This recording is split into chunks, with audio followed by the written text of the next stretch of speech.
Welcome back to my KEEPUP channel. Russia's defense ministry has denied reports by pro-Russian sources that Ukrainian soldiers have made advances on the front line in East Ukraine. Yevgeny Prigozhin, head of the Wagner mercenary group fighting on the Russian side, accused regular Russian troops of abandoning positions around Bakhmut. Russian military bloggers reported Ukrainian advances or troop movements in several areas on Thursday. Ukraine's president said earlier it was too early to start a counteroffensive. With what we already have, we can go forward and, I think, be successful, President Volodymyr Zelensky said in an interview for public service broadcasters who are members of Eurovision News, like the BBC. But we'd lose a lot of people. I think that's unacceptable. So, we need to wait. We still need a bit more time. The expected attack could be decisive in the war, redrawing front lines that, for months, have remained unchanged. It will also be a crucial test for Ukraine, eager to prove that the weapons and equipment it has received from the West can result in significant battlefield gains.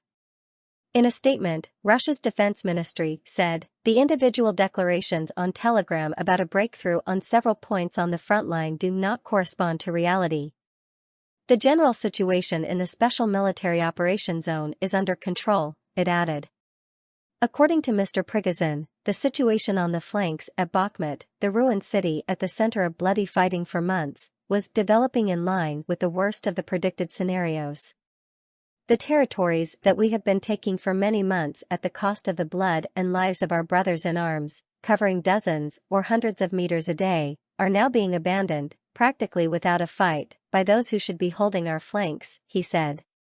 Pro-Kremlin Russian war correspondent Sasha Kotz claimed that Kiev's much-anticipated counteroffensive had begun. Ukrainian tanks were on the Kharkiv Ring Road heading towards the border with Russia, he said, quoting trusted sources. His claims could not be independently verified. "There are low loaders in the columns carrying Western tank models among others," Kotz added. In other words, he said, Kiev has decided to aggravate the situation along the northern front in parallel with the start of offensive actions on the flanks of Artyomovsk-Bakhmut. Another Russian war correspondent, Alexander Semenov, wrote on Telegram that Ukrainian forces had broken through near the village of Bodanivka, close to Bakhmut, taking several square kilometers of ground. Ukrainian military analyst Alexander Muzavenko said Kiev recognized that the anticipated counteroffensive might not necessarily defeat Russia in all occupied areas.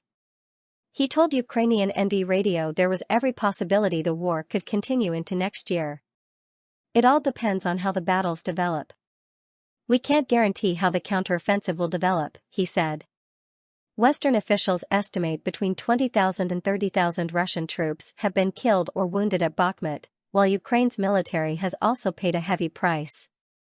Russia's defense ministry also said it had stopped several Ukrainian attacks throughout Thursday and said an ongoing battle near Malinivka, in eastern Donetsk, involved both air and artillery forces.